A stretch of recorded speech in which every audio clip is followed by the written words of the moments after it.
Bonjour à tous, bienvenue encore une fois au rendez-vous des chroniques pimentées de Dilo. Merci d'être là.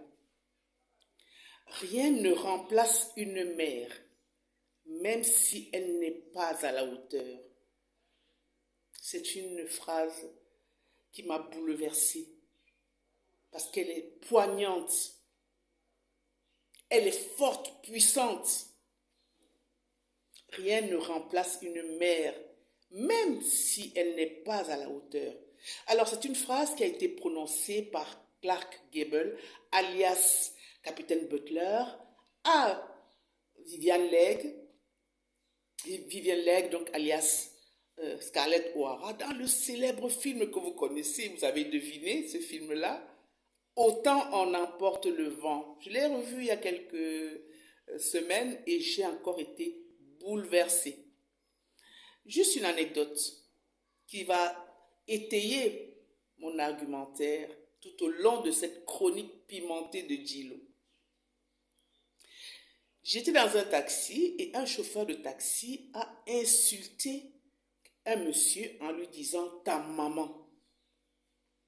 Je vous assure que n'eût été l'intervention des badauds, de la police, même la bagarre qui aurait eu lieu là, même le caterpillar n'aurait pas pu séparer, n'aurait pas pu enlever le monsieur qui a subi cette insulte-là.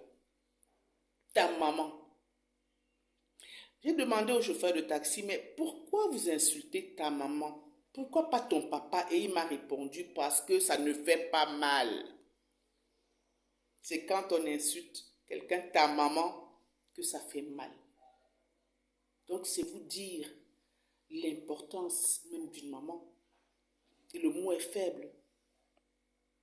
Donc je reviens à Clark Gable, qui donc avait pris sa petite fille pour la mener au loin parce qu'il estimait que la maman n'était pas en capacité d'élever, de s'occuper même de son enfant.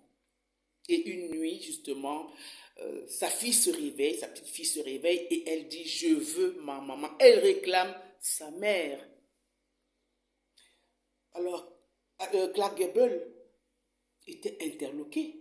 Parce que malgré tout l'amour, toute l'attention qu'il prodiguait à son enfant, cette dernière, elle se réveille. Et sa première pensée, c'est sa maman. Donc, c'est vous dire, si besoin était, encore que celui qui sépare une mère de son enfant a tout faux. Ah, voilà, je pèse mes mots, vous voyez, a tout faux. Cette phrase, surtout la chute, même si elle n'est pas à la hauteur, dénote quand même une certaine fragilité ou une fragilité certaine de la femme, hein, qui est, je peux dire, dans le monde moderne, la moins comprise, la moins considérée. On connaît les problèmes qu'ont les femmes, que ce sont les problèmes, que ce soit des problèmes de représentation dans les instances diverses. Et quand les problèmes financiers viennent s'ajouter aux problèmes moraux, psychologiques, mentaux, etc., mais la femme est au cime de la précarité. C'est la raison pour laquelle en Afrique, on a très vite compris l'importance de la maman dans le déroulé de la vie d'un enfant. Les Africains ne se battent pas pour ce genre de choses. Quand il y a séparation, dissension, ou quoi que ce soit, ils ne se battent pas. Non. Tu veux garder l'enfant? Garde l'enfant. Je sais que l'enfant va me chercher un jour. Oui, parce que l'enfant, même si vous privez l'enfant de son père, un jour l'enfant va chercher son père. Il va demander des comptes à sa mère. Mais en même temps, il sait que l'enfant a besoin de sa maman, surtout pendant sa tendre enfance. Parce que téter le sein maternel, c'est une relation indélébile qu'on ne peut retirer, qu'on ne doit pas retirer à un enfant. Alors vous savez que les enfants qui sont orphelins sont atteints du syndrome de l'orphelin. Mais imaginez que la maman est vivante. L'enfant sait que sa maman est vivante, mais il est privé de sa mère, surtout quand il est petit.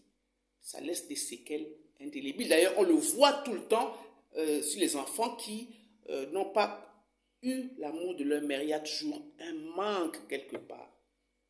Et ce manque-là, quand ils se marient, ils prennent leur femme pour leur mère. Et c'est vraiment dommage parce que la femme ne joue plus, l'épouse en fait ne joue plus son rôle. Elle devient la mère. Et beaucoup d'hommes aujourd'hui appellent leur femme maman.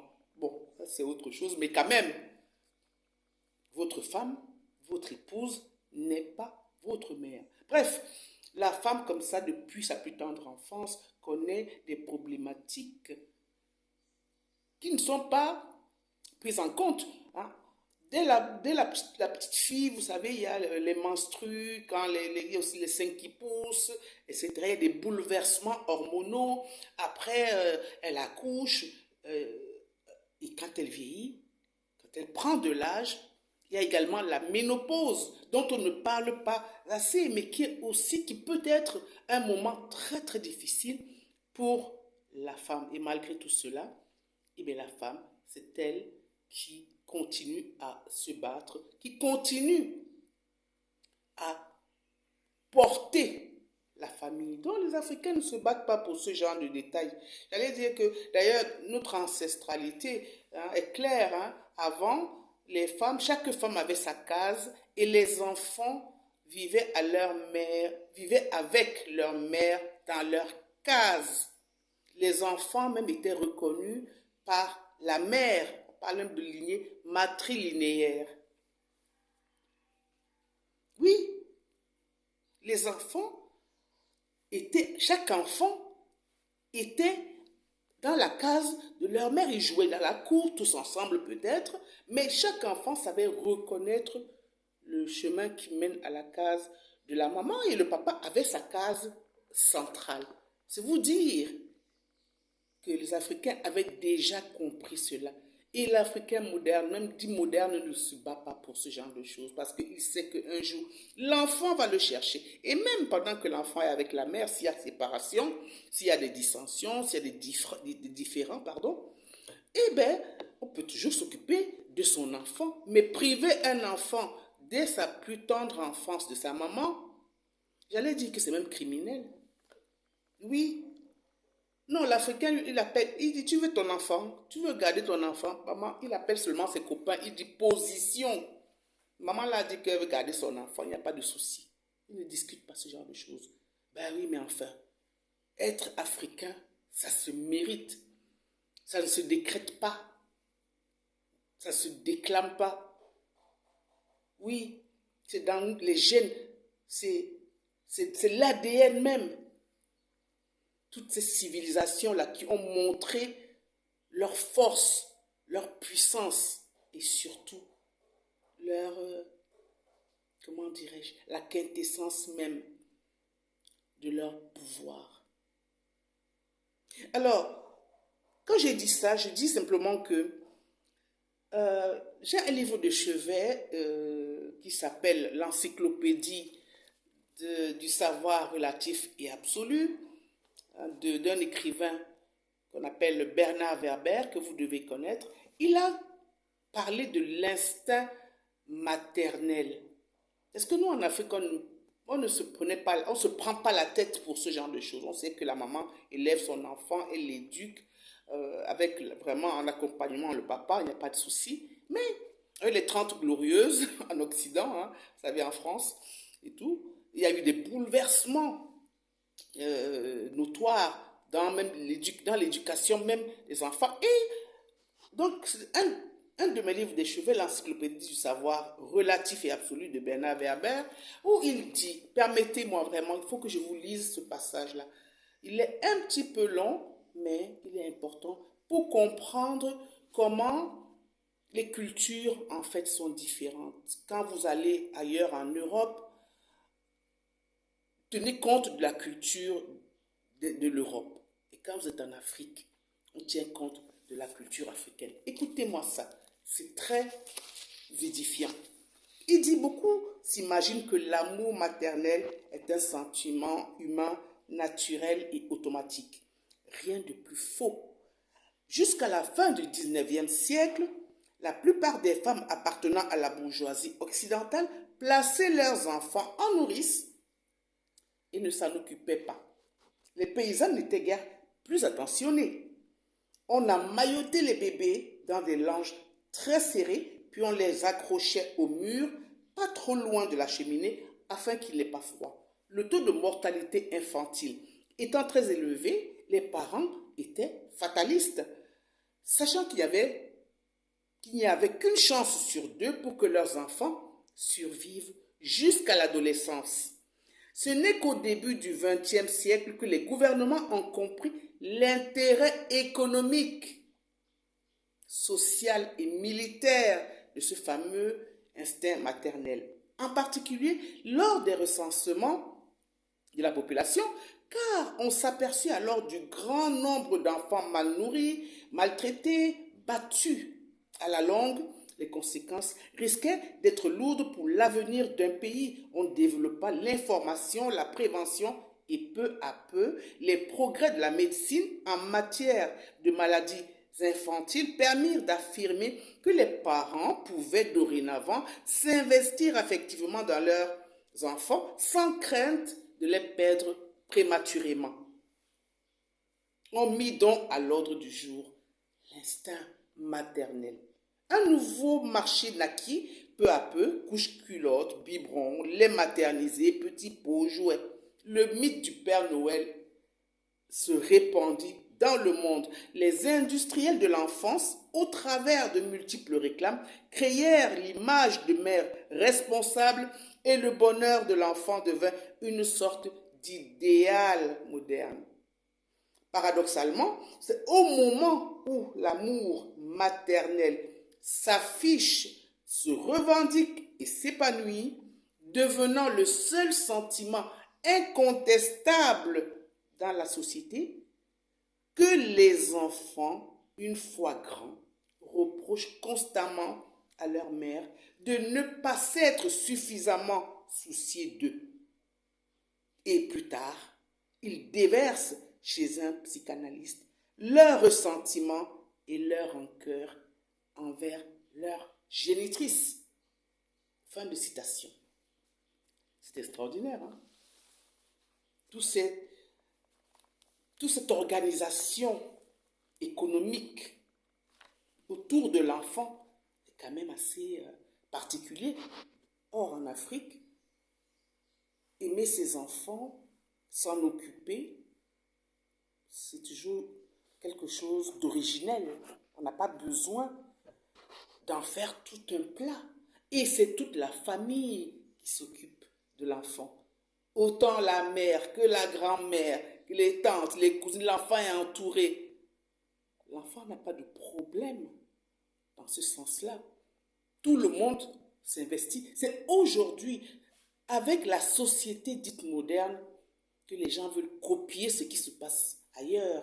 Et qu'aujourd'hui, vous voyez maintenant, les familles se sont recluses, elles ne veulent plus le mode d'éducation traditionnelle. Parce que pour les Africains, tout ce qui vient d'ailleurs est bon. Non. Avant, c'est toute la famille qui s'investissait. Et vous avez entendu ce qui a été dit. Aujourd'hui, le fait de vous enfermer seul avec vos enfants, hein, vous entendez les gens dire ma famille, c'est ma femme et mes enfants, les autres, je m'en fous. Non, ce n'est pas ça l'Africain. Donc, il faut que l'Africain reprenne le sens de cette tradition et ne pas copier ce qui vient de l'Occident. C'est ça le plus important. L'éducation à l'occidental n'est pas une éducation qui corresponde en fait à la culture africaine. Être africain, c'est la solidarité, c'est l'amour, c'est le partage. Et ça, personne ne doit l'enlever aux Africains. Et les Africains doivent eux-mêmes en prendre conscience. C'est la raison pour laquelle le 8 mars, à l'occasion de la journée internationale des droits de la femme, nous devons reconsidérer tous ces éléments-là et nous dire que la femme, c'est elle qui donne la vie, c'est la passerelle et elle doit être célébrée de manière vraiment magnifique parce que nous devons lui rendre hommage. Et c'est ce que j'ai voulu faire aujourd'hui. Donc merci à toutes les mamans qui ont pris le chemin ô combien épineux, mais gratifiant aussi, il faut le dire, de la maternité. Merci à toutes les mamans, sans oublier bien sûr la mienne. Merci à toutes les femmes qui se sont battues pour améliorer les conditions de la femme et même de l'être humain tout simplement. Merci à Rosa Parks, Ngome Dayas, Kimpavita, Ya Asantewa, Abla Poku, les Black Panthers. J'en oublie. J'en oublierai toujours parce que la femme est le centre et c'est elle qui donne la vie, donc elle mérite une vie, elle mérite même plus que ça, elle mérite carrément l'éternité. Je vous remercie.